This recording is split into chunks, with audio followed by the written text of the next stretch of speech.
Welcome to the ParentNet podcast by Focus on the Family Singapore. In each episode, we will be speaking with everyday parents and practitioners as they share with us gems from their parenthood journey. Keep tuning in to learn with us as we figure it out together.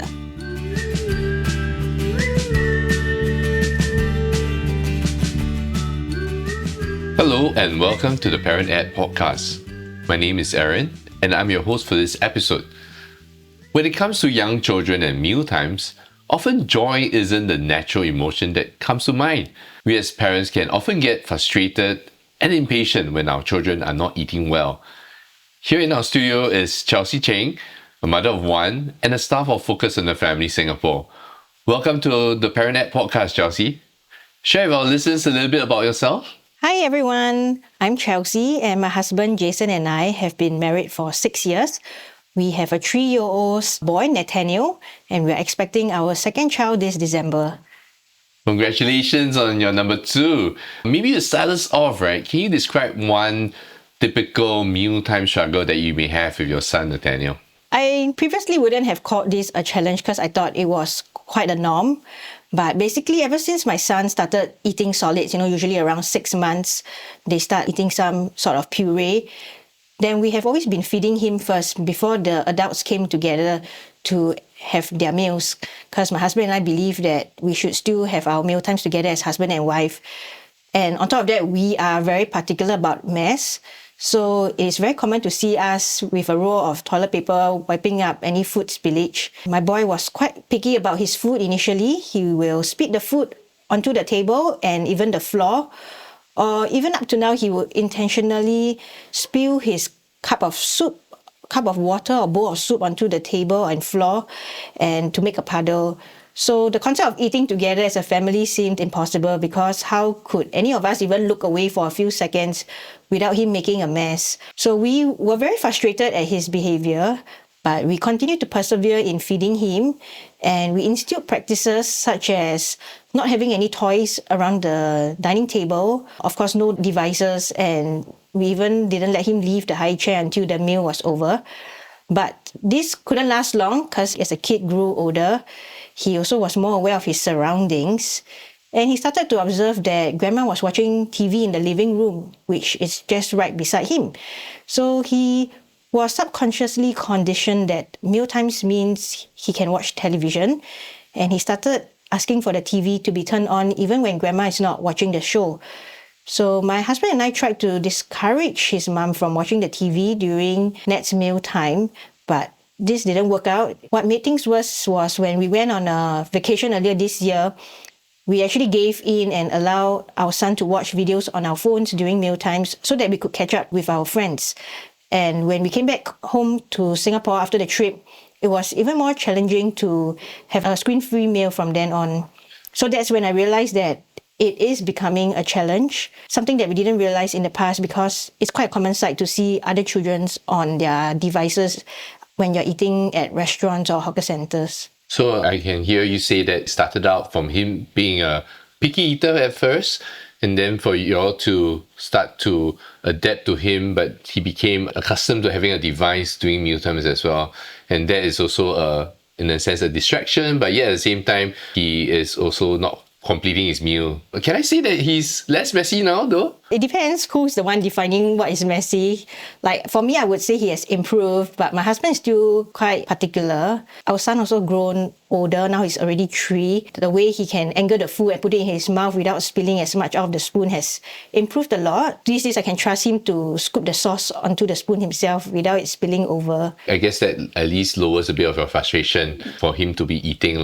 But now the issue is he is having the need to have the television on during mealtimes. I also understand that you recently experienced a shift in your mindset and the things that you start doing now during mealtimes. Perhaps you can share with our audience, how did this happen? So how it started is one random day, back then was about 2 years old plus, he came to me and said, "Mama, can you eat with me?" instead of me eating after he is done with his meal.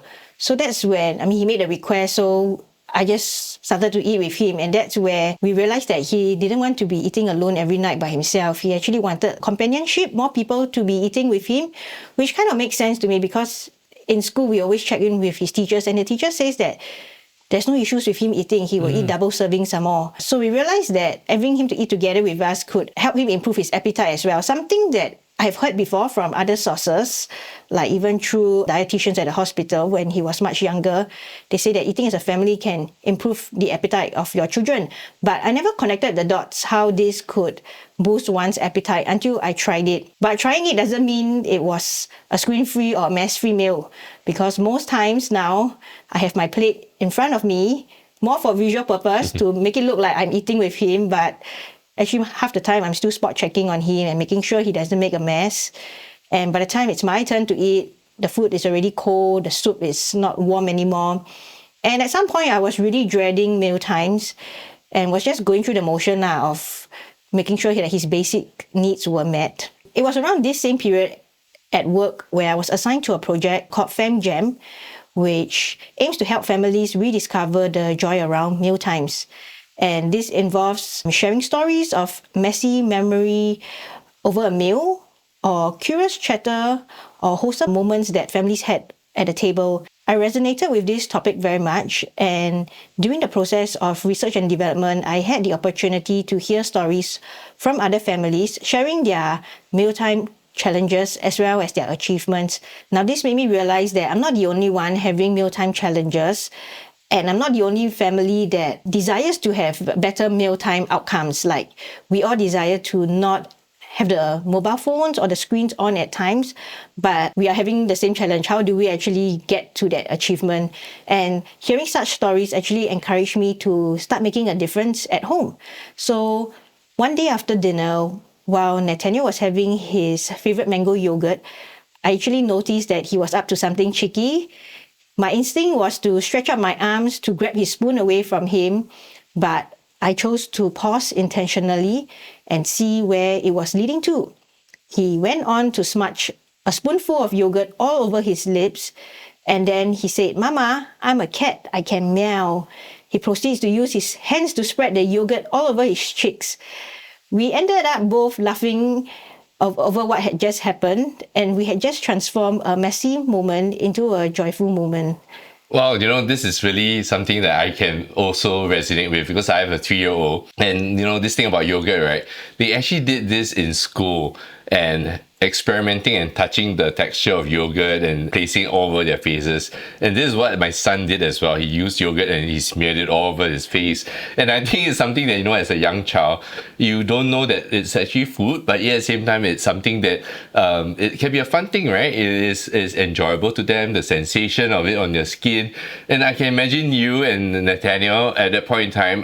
But I can guess what your emotions also must be a little bit uncertain on how you're going to handle that. Yeah, I mean, my usual self would have reacted and, okay, grab the tissue, clean the mess, don't dirty the chair because it's a fabric chair. But, okay, I just chose to be less uptight at that moment and just let go and go with the flow. And yeah, I mean, it turned out all right. You just enjoy the moment. Then when the moment ends, just clean up the mess. And from then on, I realized, hey, yogurt's really like one of the most messy food that you can be dealing with at a dining table. So your usual rice and dishes shouldn't be that bad. I mean, soup's of course the worst. But yeah, I just try to close more eyes during meal times. And surprisingly, his appetite improved. He also became less picky and became more independent. And we can all enjoy our meals together, and everyone can have hot food at the same time. I used to think that discipline meant like controlling my son, making sure he don't do certain movements.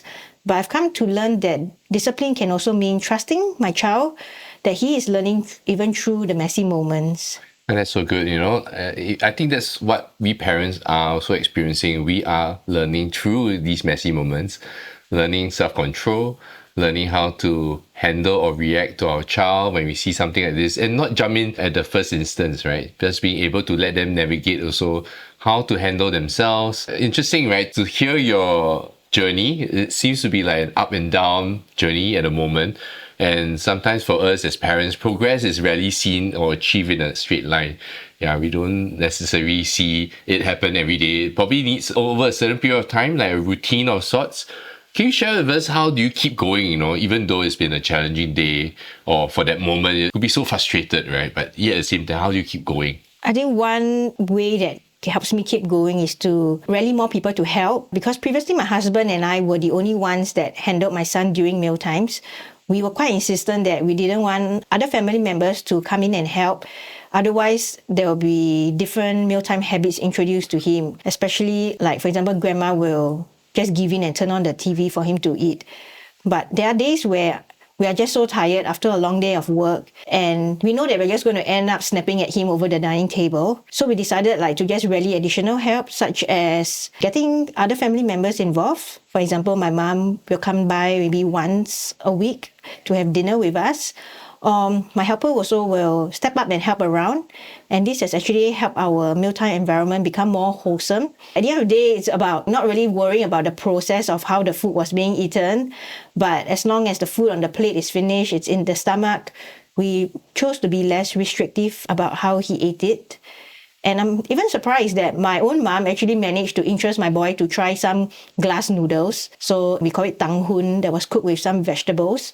Like the usual me wouldn't even have bothered to give it a try because my son doesn't like to eat his vegetables. But my mom actually managed to convince him that, hey, this is glass noodles. Do you know that why it's called glass? Because it's like transparent, translucent. And that really piqued his interest. That conversation actually piqued his interest.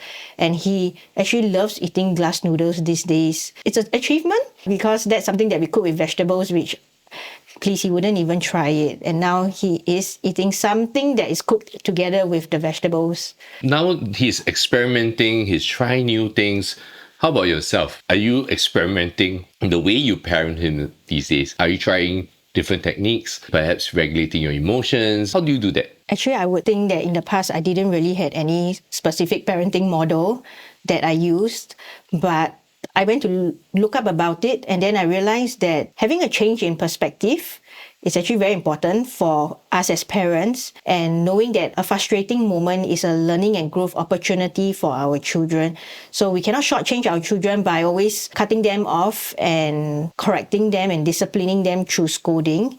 But I've learned that by regulating my own emotions, to exercise my patience, not to lose my cool at my son, it actually helps me to relate to him better. But at the same time, it still involves being firm when necessary, and that's where Daddy will step in to be firm towards him when needed. One thing I've also learned is we try to be very efficient. Okay, keep dinner time to 20 minutes. Then we can move on to the next thing. But now I've learned that it's not about just being efficient, but taking the moment, taking the time to see the world through our children's eyes. And that includes having to slow down, to laugh at the silly things with them, and to notice the little wonders that we usually rush by. Often we have our ideals in mind, but we try not to beat ourselves over a bad day or a bad mealtime event that just happened. I would just remind myself that this is a journey, and as long as we are all heading in the desired direction together, it is okay. We are still doing well, and we don't need to give ourselves unnecessary pressures to uphold every single expectations. So Chelsea, I just want to affirm you that you are doing well. And even for myself, as a parent, right, I'm like having lousy days sometimes at work, and when my son tells me a joke over meal times, or okay, he says he's joking, right? And I know his sense of humor is quite cute. It just really lightens up the day and really changes the whole atmosphere at home. And I think whatever efforts that you've been putting in to even control your frustration or even just to pause, I think it's going to pay lots of dividends, on Nathanael's life. So have you seen, right, a difference now since you have changed the way you are engaging him, right? Have you seen this change in his attitude or maybe even your own family's atmosphere? Meal times are definitely less tense now for everyone. Like, I look forward to going home for dinner every night, and when my son is already home before me, he will welcome me home and say, "Mommy, do you want to eat dinner now with me?" Or sometimes he will also go and grab everybody at the house to come and eat together with him. And we can see he is really looking forward to having a family meal together. It's not just about filling his belly with food. He actually wants companionship and people to be around him. And through that, we can have small conversations over dinner, catching up about how our day went. And that has definitely deepened our bonds and connection with each other, because 5 days a week he's in school for most bulk of the day. The mealtime is the only time that we can connect deeply with one another. After that, we are just playing with him or just winding him down for the evening. And yeah, I can really see how Nathanael is enjoying and looking forward to having meals with us. Even on weekends, he's so happy to wake up to us if Daddy has bought breakfast for him. And he can't wait to even dig into his breakfast even before finishing his milk. He also reminds me, sometimes nowadays, Mommy, eat your food. Because I am just staring at him and kind of like spot checking on him to make sure that whatever he's going to put in his mouth doesn't end up spilling on the floor. So it's definitely a great improvement, and we are very happy where we have come. And I do look forward to how our mealtime moments will evolve when our second child joins us at the dining table. Then we can have multiple conversations with more children at the table. But I'm also very sure that there will be more bickering between the children at the table. But the more noise we have at the table, it really shows that there is this community that's connecting with one another. And that's what really excites me looking forward. Yeah, it's so great to hear from you today, Chelsea. Hearing about how a child really values the time that they have with us, especially after a long day at school, and then for parents being away from them during this time when we're at work.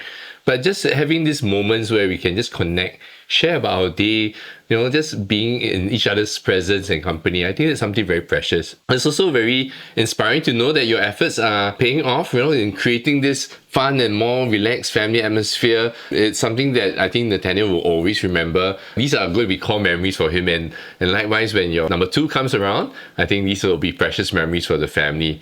So before we wrap up for today, are there any last words of encouragement that you'd like to leave with parents who may be experiencing some struggles when it comes to meal times? I would say this applies not just to meal times, but like parenting and bringing up our children. I would really like to encourage parents to connect with your children's feelings before you direct and give them instructions to follow. Because initially, I also didn't know how to do this, and I didn't even have the right words to say. But I started with some stock phrases that I read online. And that really paid off, because I feel that if we are connecting well with our kid, then they would listen to our instructions. If not, you're just giving them a set of instructions like commander, and they don't understand why they need to follow you. They don't know why they follow you. They don't want to follow you. Then it's very hard for you to get their listening and get their buy-in. So that's so precious, Chelsea. Thank you once again for being here with us. For more of our parenting resources, you can visit family.org.sg/subscribe.